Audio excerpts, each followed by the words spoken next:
Bonjour.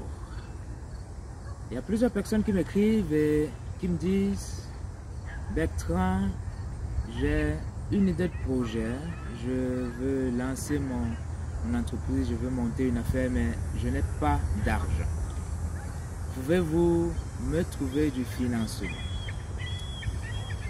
Voyez-vous, au fil des années, j'ai compris que le plus grand obstacle lorsqu'on veut se lancer en affaires, ce n'est pas l'argent, contrairement à ce que beaucoup pensent. L'argent, à mon avis, est la dernière ressource dont nous avons besoin. Je m'explique.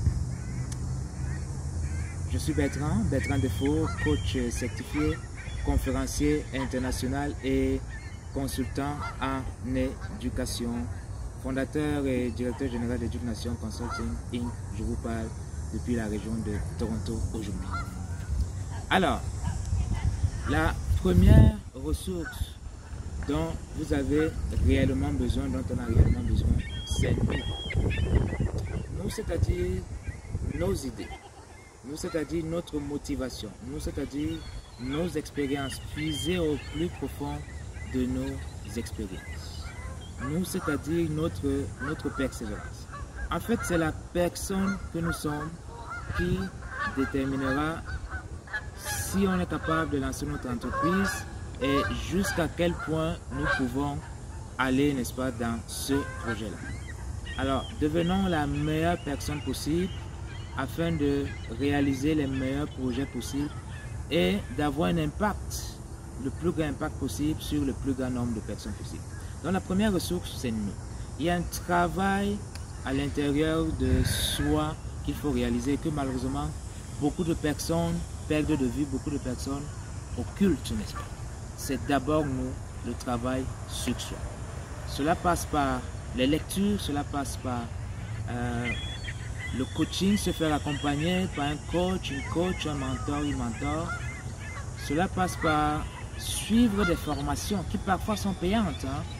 Je vois beaucoup qui ne veulent pas, qui veulent se former mais qui ne veulent débourser aucun sou, n'est-ce pas, pour se former. C'est regrettable, c'est une erreur extrêmement grave et je reviendrai dans une autre vidéo. Il faut se former, accepter de payer parfois très cher pour se former.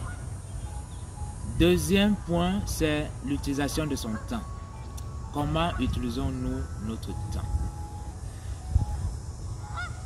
Combien de temps passons-nous à regarder la télévision, à regarder des vidéos qui ne nous apportent pas grand-chose en réalité, qui nous font probablement plaisir, qui nous divertissent, c'est aussi important le divertissement, mais qui ne nous aident pas à avancer dans nos projets, qui ne nous rapprochent pas de nos objectifs.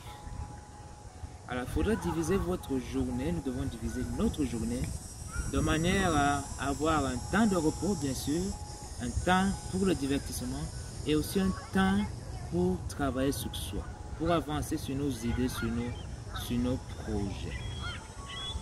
Troisième ressource, ce sont nos relations. Combien de personnes utilisent au mieux leurs relations? Et j'emploie le mot utiliser ici dans un bon sens. Je ne parle pas d'exploiter, je parle d'utiliser. C'est-à-dire nouer des relations non pas simplement amicales, mais des relations qui vont être en fait des relations d'affaires, qui vont être du gagnant-gagnant comme on a l'habitude de dire. C'est-à-dire que je te donne, tu me donnes. Tu as une idée, tu as un projet, tu as une compétence, j'ai une autre compétence et nous voyons ensemble comment est-ce qu'on peut mettre nos compétences ensemble pour chacun cheminer dans nos projets. Utiliser son réseau de contacts. Écrivez sur une feuille la liste des principales personnes que vous connaissez. Ces personnes n'ont pas besoin de vous être proches, mais ce sont des gens avec qui vous avez déjà eu un certain contact, en présentiel ou à travers les réseaux sociaux par exemple. Savez-vous quels sont les domaines d'expertise de ces personnes? Savez-vous quels sont les besoins potentiels de ces personnes? Demandez-vous qu'est-ce que vous pouvez leur apporter. Ensuite, communiquez avec ces personnes. Certaines vous répondront, d'autres ne vous répondront pas, c'est simple. D'autres vous diront qu'elles ne sont pas intéressées ou qu'elles sont intéressées mais que ce n'est pas le bon moment. Et puis il y a une poignée avec qui vous allez commencer à discuter de discussion en discussion, de fil en aiguille. Vous allez trouver donc un terrain d'entente, un terrain de collaboration. Ensuite, développez votre réseau de confiance. Sortez de votre coquille, sortons de notre zone de confort, allons vers les autres. Je m'arrête là pour que cette vidéo ne soit pas très longue.